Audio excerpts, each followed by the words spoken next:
The Shark Deck.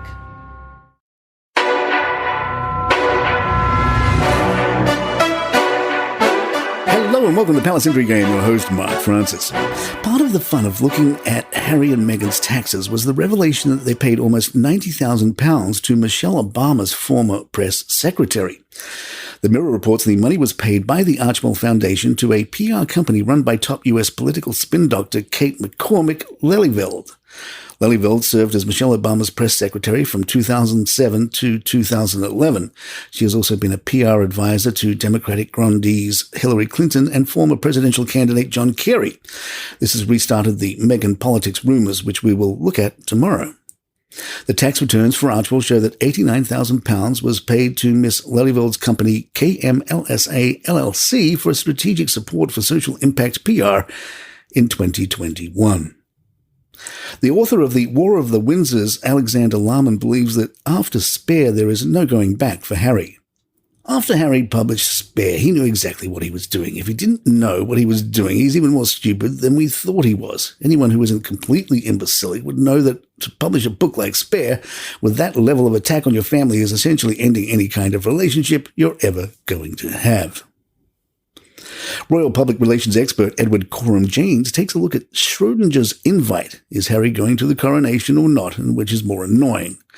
Coram-Janes told GB News, in a universe in which the damage already caused by the rift is still recoverable from, at least in part, a no-show would be the fatal, irreversible blow, both in the public perception as well, potentially as within the family itself. It risks drawing out the conflict over the long term. On the other hand, if Harry and Meghan skip the coronation, the biggest story of coronation weekend will be the fact that they aren't there, which is pretty much the opposite of what the royal family wants. It would give further oxygen to the rift and allegations that the Sussexes have levelled at the royal family, and the shadow of their absence would loom large over the entire ceremony, risking becoming the elephant in the room and an unwanted sideshow. Columnist Louise Roberts has said Meghan will use the truth if it makes her look good or attach her victimhood status to it if it doesn't. Meghan is all about the truth, and the truth for the rest of us is sort of facts and data and pretty much stuff that can be proven by a number of sources. But, of course, Meghan wants truth to be something which makes her look good, or if it doesn't make her look good, then it's something that she can attach her victimhood status to. Palace Intrigue will be right back. Hey, I'm going to whisper some magic words to you. Palace 65. Palace 65. Remember those words, because you are going to feel like royalty when HelloFresh, America's #1 meal kit, saves you that much money. With HelloFresh, you get farm-fresh, pre-portioned ingredients and seasonal recipes delivered right to your doorstep. Skip trips to the grocery store and count on HelloFresh to make home cooking easy, fun, and affordable.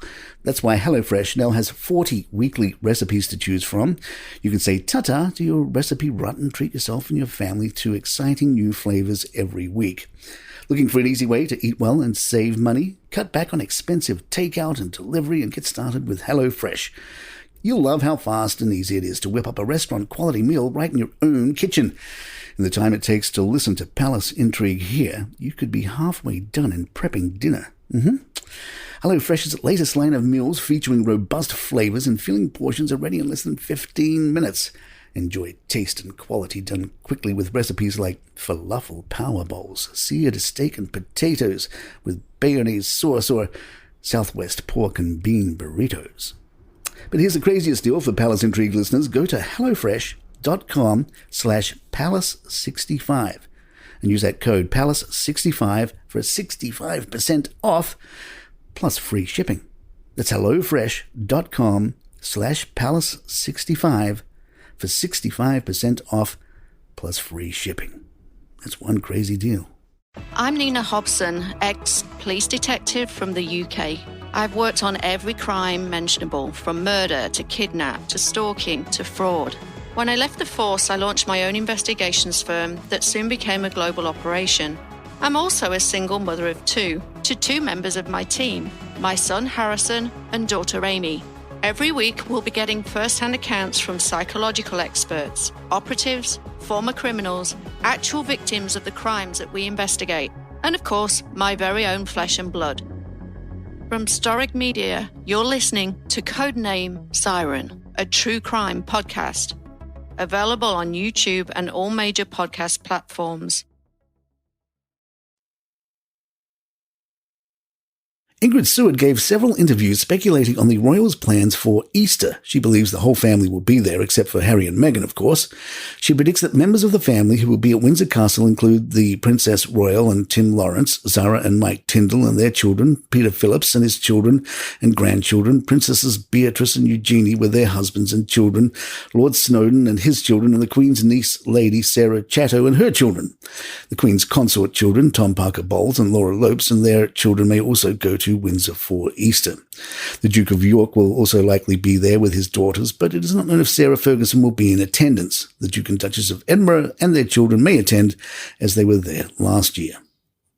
The royals usually stick to traditions during the gathering, eating a fish dinner on Good Friday. On Sunday they go to St. George's Chapel for a service before heading back for a 4-course roast. But Ingrid told The Sun of one possible change. They will all have dinner together, but not the young children. They will eat in the nursery dining room. The Queen always said until they could hold a knife and fork properly, they could not eat at the table, but Charles might have relaxed that rule a bit. Kate is a great organizer and will almost certainly organize an Easter egg hunt. They can also go to the Royal Mews and see the horses there, and there is an indoor pool for swimming and ponies for them to ride. In the past, royal chef Darren McGrady told OK Magazine, "We'd go straight to the main course, a traditional roast lamb with seasonal vegetables." He added, "They also have a compound salad served in a kidney dish attached to the plate, just some lettuce and cucumber with a little mint or some grated carrot and coriander." The royal family also have their cheese with lunch rather than dinner, with the Queen being particularly fond of fresh Windsor cheese made specially at the Windsor Dairy. Darren said, "The most incredible sweet white Windsor peaches grew on the estate too in my day. We'd have to lock them away in the kitchens because everybody wanted to taste them."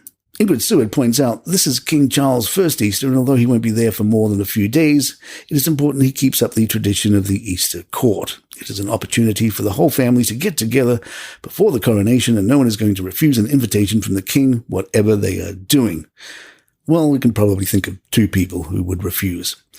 And there you have it. If you'd like to email us, our address is thepalaceintrigue@gmail.com. Please follow us on Spotify, iTunes, Google Podcasts, YouTube Music, or your favorite podcast app of choice. I'm Mark Francis. My thanks to John McDermott. This is Palace Intrigue. Good day. I'm Alyssa McKay, star of the new podcast, The Royals of Malibu. I play Ella, a sex worker just trying to survive when I get swept away to the wealth and the drama of Malibu. You know, you can like something without touching it. You've made the biggest mistake of your life, Ella Sinclair. You are a total psycho! Will Ella find a happily ever after ending? Or will these rich kids destroy her? Fall in love with The Royals of Malibu on Apple Podcasts, Spotify, and wherever you listen to podcasts.